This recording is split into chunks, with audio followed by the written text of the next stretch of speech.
মহান শহীদ ও আহত বীর যোদ্ধাদের তাদের ত্যাগ এবং অঙ্গীকারের কারণে আজ আমরা নতুন বাংলাদেশের স্বপ্ন বাস্তবায়নের পথে এগিয়ে যাচ্ছি। তাদের উদ্যম আমাদের জন্য প্রেরণার উৎস।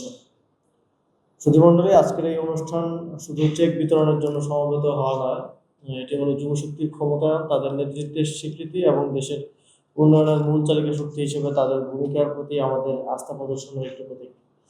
যুব কল্যাণ তহবিলের মূল উদ্দেশ্যই হলো দেশের যুব সমাজকে শক্তিশালী করা, যাতে তারা আত্মকর্মসংস্থান, সামাজিক উদ্যোগ এবং উদ্ভাবনী নেতৃত্বের মাধ্যমে দেশের রাজনৈতিক ও অর্থনৈতিক স্থিতিশীলতা নিশ্চিত করতে পারে। 2024-25 অর্থ বছরে 1050টি যুব সংগঠনকে মোট 5,41,00,00,000 টাকা অনুদান প্রদান করা হচ্ছে। আমি দৃঢ়ভাবে বিশ্বাস করি এই অনুদান যুব সংগঠনগুলোর কার্যক্রমকে আরো শক্তিশালী করবে, সমাজের সমস্যার সমাধানে তাদের নেতৃত্বকে দৃঢ় করবে এবং আগামী দিনে নতুন বাংলাদেশ নির্মাণে তারা অগ্রসরী হিসেবে দায়িত্ব পালন করবে। যেসব সংগঠন নির্বাচিত হয়েছেন তাদের সবাইকে আমি আন্তরিক অভিনন্দন জানাই। আশা করি তারা অনুদান যথার্থভাবে কাজে লাগিয়ে দেশের উন্নয়ন, সামাজিক সমৃদ্ধিতে গুরুত্বপূর্ণ অবদান রাখবেন। সুধীমণ্ডলী, জুলাই গণঅভ্যুত্থান আমাদের আবারও প্রমাণ করেছে যে যখন দেশের যুব সমাজ একত্রিত হয় তখন কোনো বাধাই তাদের অগ্রযাত্রা থামাতে পারে না। আমাদের তরুণরা শুধু নিজস্ব উদ্যোগে সীমাবদ্ধ নয়, তারা রিসাইক্লিং, টেকসই কৃষি, ডিজিটাল স্বাস্থ্যসেবা, ই-লার্নিং এবং অন্যান্য সামাজিক উদ্যোগে যুগান্তকারী পদক্ষেপ গ্রহণ করছে।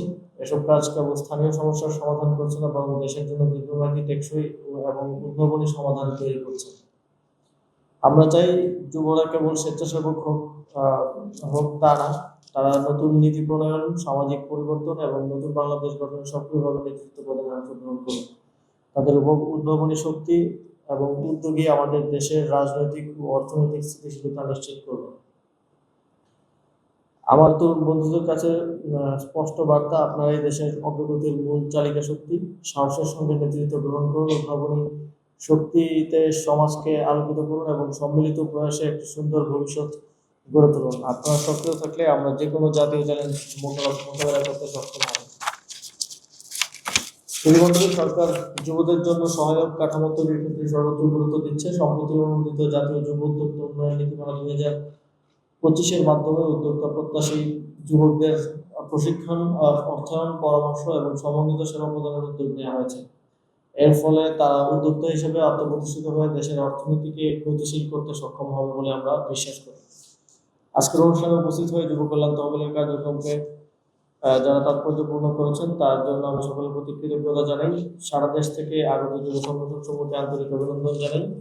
সবশেষে আমি দৃঢ়ভাবে বিশ্বাস করি আমাদের যুব সমাজ দেশপ্রেম, মানবিক মূল্যবোধ, নৈতিকতা এবং উদ্ভাবনী দৃষ্টিভঙ্গিতে সমৃদ্ধ হয়ে দুর্নীতিমুক্ত, বৈষম্যহীন এবং সমৃদ্ধ নতুন বাংলাদেশ গড়ে তুলবে। আপনারা যে উদ্যম ও নেতৃত্বের ধারা দেখিয়েছেন তা আগামী প্রজন্মের জন্য অনুপ্রেরণার উৎস হবে। আপনাদের সকলকে আবার ধন্যবাদ জানাচ্ছি এবং যুব কল্যাণ তহবিলের সকল কার্যক্রমের সফলতা কামনা করছি।